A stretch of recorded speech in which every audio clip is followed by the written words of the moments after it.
Chcem ti prečítať rozprávku, z ktorej mám vždy husiu kožu v dobrom slova zmysle.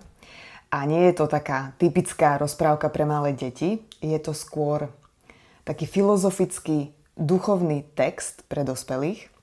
Volá sa Malá duša a slnko.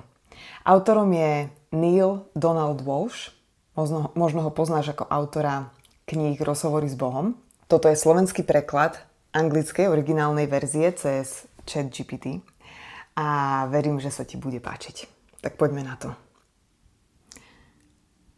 Kedysi dávno žila jedna malá duša, ktorá povedala Bohu: Ja viem, kto som. A Boh odpovedal: To je nádherné, a kto si? Malá duša nadšene zvolala: Som svetlo. Boh sa široko usmial. Presne tak, povedal. Ty si svetlo. Malá duša bola nesmierne šťastná, pretože pochopila to, čo sa všetky duše v kráľovstve snažili pochopiť. Wow, povedala malá duša. To je úžasné. No po chvíli jej už nestačilo len vedieť, kým je. Vo svojom vnútri cítila túžbu tým naozaj byť. A tak sa vrátila k Bohu, čo je mimochodom vždy dobrý nápad pre každú dušu, ktorá túži byť tým, kým skutočne je. Bože, povedala, teraz keď viem, kto som, môžem tým aj byť? Boh odpovedal: Chceš povedať, že chceš byť tým, čím už si? No, vysvetľovala malá duša. Jedna vec je vedieť, kto som, ale úplne iná vec je naozaj to prežívať. Chcem cítiť, aké to je byť svetlom. Ale ty už si svetlo, zopakoval Boh s úsmevom. Áno, ale ja chcem vedieť, aký je to pocit, zvolala malá duša. Boh sa jemne zasmial. Mal som to čakať. Ty si vždy bola dobrodružná. Potom však zvážnil. Je tu len jedna vec. Aká? Spýtala sa malá duša. Neexistuje nič iné než svetlo. Všetko, čo som stvoril, je z toho istého svetla ako ty. A preto je pre teba ťažké zažiť samú seba ako svetlo, keď okolo teba nie je nič, čím nie si. Malá duša bola trochu zmetená. Boh pokračoval. Predstav si, že si sviečka v slnku. Si tam spolu s miliónmi ďalších sviečok, ktoré tvoria slnko. Bez teba by slnko nebolo úplné. No ako môže sviečka spoznať svoje vlastné svetlo, keď je obklopená iba svetlom? Malá duša sa zamyslela.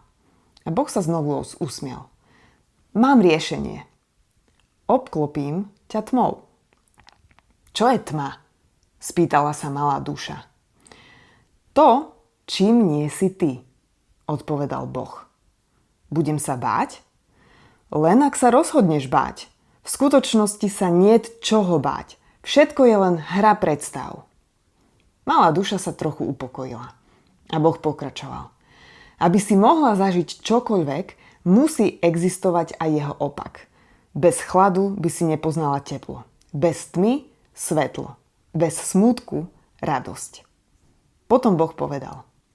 Keď budeš obklopená tmou, nehnevaj sa na ňu.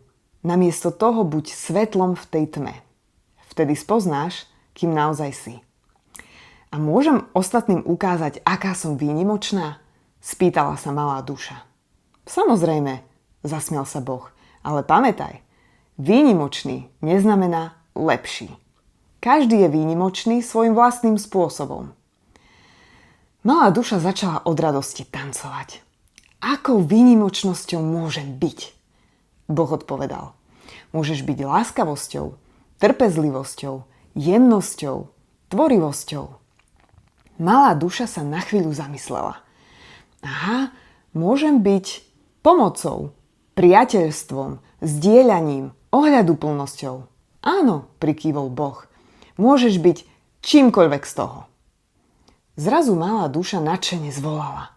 Už viem, chcem byť odpustením. Chcem zažiť, aké je to odpúšťať.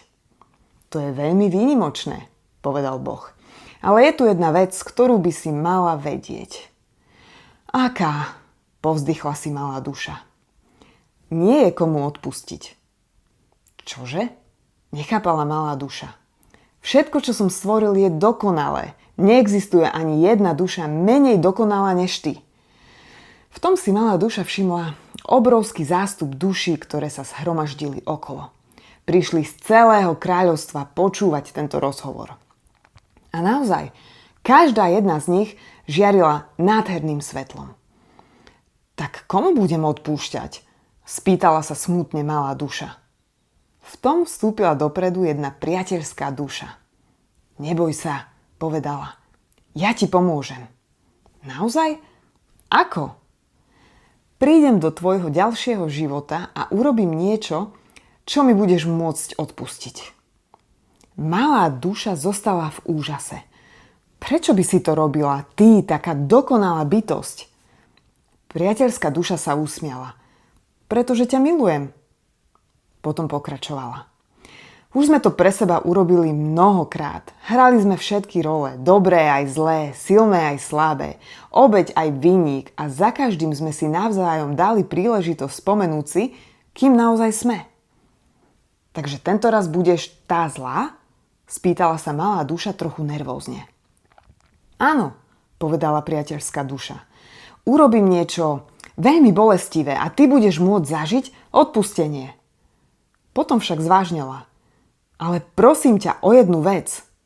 Čokoľvek, zvolala malá duša. Keď ti ublížim, keď budem konať najhoršie, ako si vieš predstaviť, vtedy si spomeň, kým naozaj som. Malá duša bez váhania odpovedala.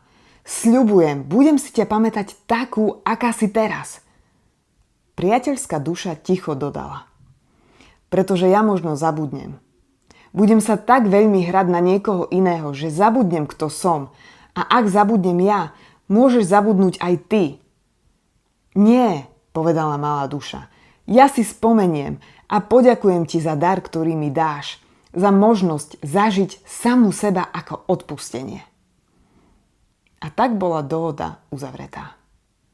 Malá duša vstúpila do nového života nadšená, že môže byť svetlom a že môže byť tou časťou svetla, ktorá sa nazýva odpustenie. A za každým, keď do jej života vstúpila nová duša, či už priniesla radosť alebo bolesť, malá duša si spomenula na Božie slová. Pamätaj, neposlal som ti nič iné, než anielov. A to je koniec tohto krátkeho, ale z môjho pohľadu veľmi krásneho a hlbokého textu. A tento text možno nie je úplne pre všetkých ľudí, pretože nie všetci možno veria v to, že sa tu vrátime opäť po smrti. Ale ak v to veríš, alebo si otvorený tejto myšlienke, tak je to zaujímavé pozrieť sa na to z tohto uhla pohľadu a vnímať, že každý z nás má takéto priateľské duše, ktoré nám vstúpia do života a veľmi často prichádzajú v podobe či už členov rodiny alebo našich partnerov alebo blízkych ľudí, možno kolegov. A sú to ľudia, s ktorými možno, lebo nevieme, čo sa vlastne deje po smrti a či tu prídeme alebo neprídeme, je to len taká hra, na ktorú možno pristúpime a možno nie. Takže sú to ľudia, s ktorými možno ešte pred príchodom uzavrieme akúsi dohodu a dohodneme sa, že sa v tomto živote stretneme a navzájom v sebe niečo rozvírime a otvoríme a dostaneme takú tú príležitosť ísť hlbšie na svojej ceste uzdravovania a možno pochopíme nejaké naše skryté zranenia. A verím, že aj táto rozprávka ti možno k tomu pomôže a budem rada, ak mi necháš komentár a tvoj názor, či sa ti to páčilo, či nie, či zdieľaš takýto názor, alebo máš nejaký úplne iný názor. A teším sa na teba pri ďalšom videu. Ahoj.